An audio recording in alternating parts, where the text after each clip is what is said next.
Here we have two more molecules that we want to synthesize. We're going to be doing the analysis of the pathways and using electrophilic aromatic substitution reactions to make this.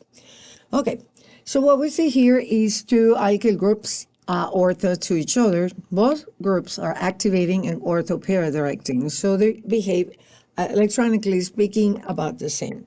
It's just a choice of how we do things. Say that we start from, we're starting from benzene, and we're going to do a couple of ways. So say from benzene that I use butyl chloride and aluminum trichloride, and that will give me butyl benzene. And now I want to have the ortho substitution. Ortho to that, this is pretty bulky, but the only way that I can have that substitution over there is to block the para position. So to block the para position, since that's bulky, we're going to accomplish that using fuming sulfuric acid. That's going to install the sulfonic acid group para to the tributyl. Why? We know alkyl groups are ortho-para directing, so directs here. But since this is bulky, the preferred position for the sulfonation is going to be the para, so that's my major product. Now I need to install the second group. The second group is a metal, so I can do now another Friedel-Crafts reaction. And the ring is not too deactivated for that. We have an activating group and a deactivating.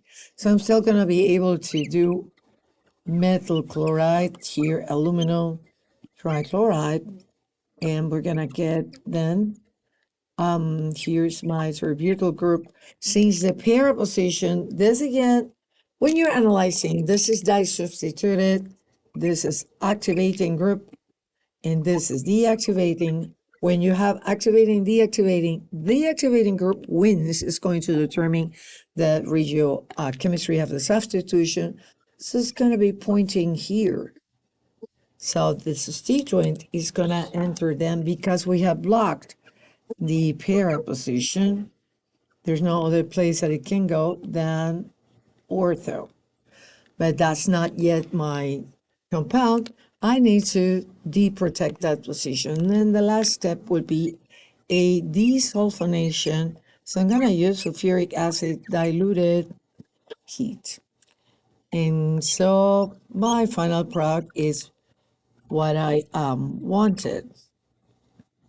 So strategy here, the most important step. So directing, understanding how groups direct, but also that we needed to block the para position in order to have the substitution in ortho.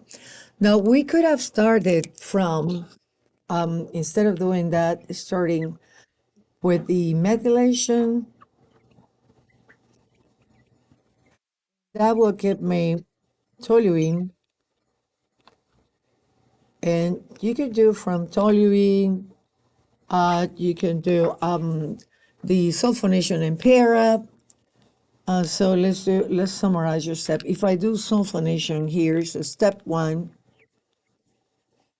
methylation. Step 2, fuming sulfuric acid to protect the para position here. So I'm installing the sulfonic acid here. Then doing butyl chloride, but this pathway is not as good. Why it's not? Because that's quite bulky to get in here. In this way, I think it's easier to force it to go where we want it to be. But considering, say, how the groups direct, electronically speaking, either pathway works.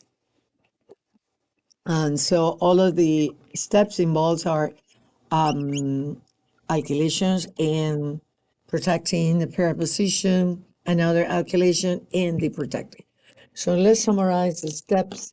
How would you write that in an answer? Say, you might see that on the test, giving you different options, and maybe you need to select what is the option that give you the best yield, for example, and give a sequence of reactions.